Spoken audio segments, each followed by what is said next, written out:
Okay, on a hot pan, medium heat, add your 2 tablespoons of vegetable oil. Add your 4 cardamons. Let that infuse the oil for a couple of minutes. Okay, now add your ginger garlic paste.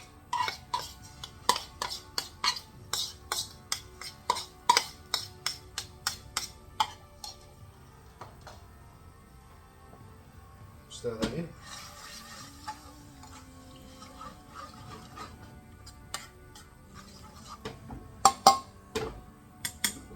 Cook that out for 2 minutes.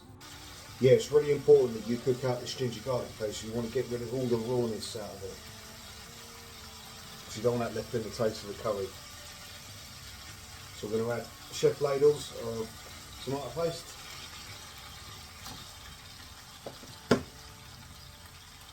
And our chicken tikka paste.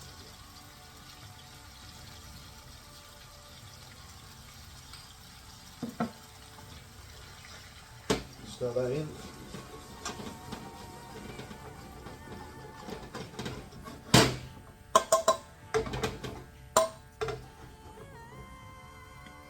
Let that go 2-3 minutes. That's been cooking for about 2-3 minutes now. All the moisture's come out of it. So we're going to add all our spices.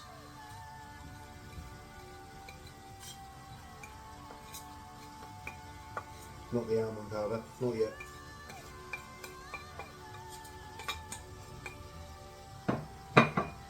Stir those in, make sure they do not burn, because that will ruin the flavour of the curry. It's game over then. So you want to keep this moving like this for about 2 minutes.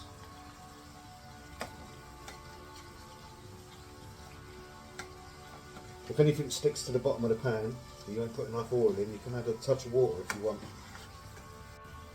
Okay, that's been about 2, maybe 3 minutes. You see around the edge there, all that oil has gone all nice and dark red.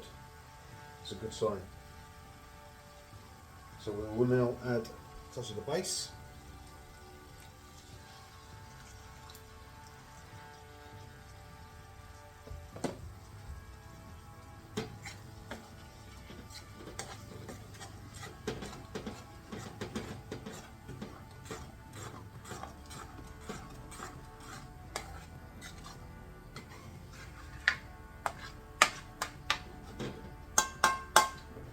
Cook that down now for about 5 minutes, let it caramelise a bit.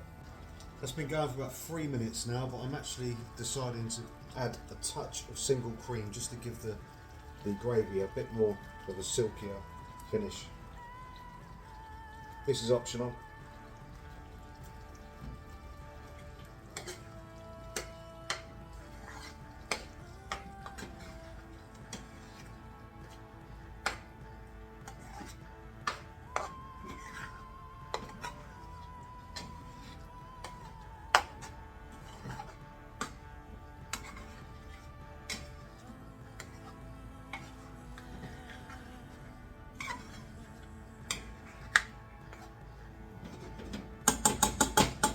So, once again, 5 to 6 minutes, let that caramelise.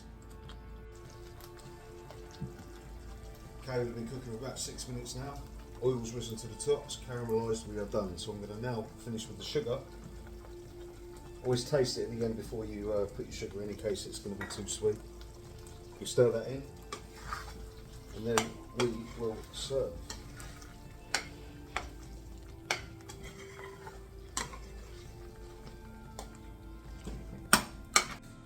Guys,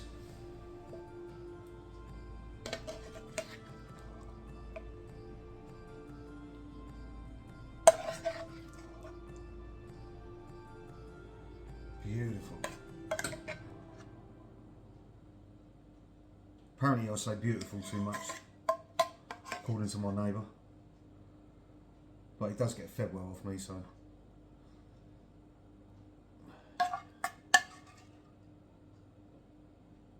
there you go.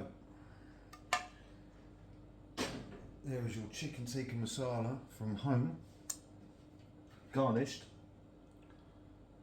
with a touch of coriander. Now who needs a takeaway when you can do this?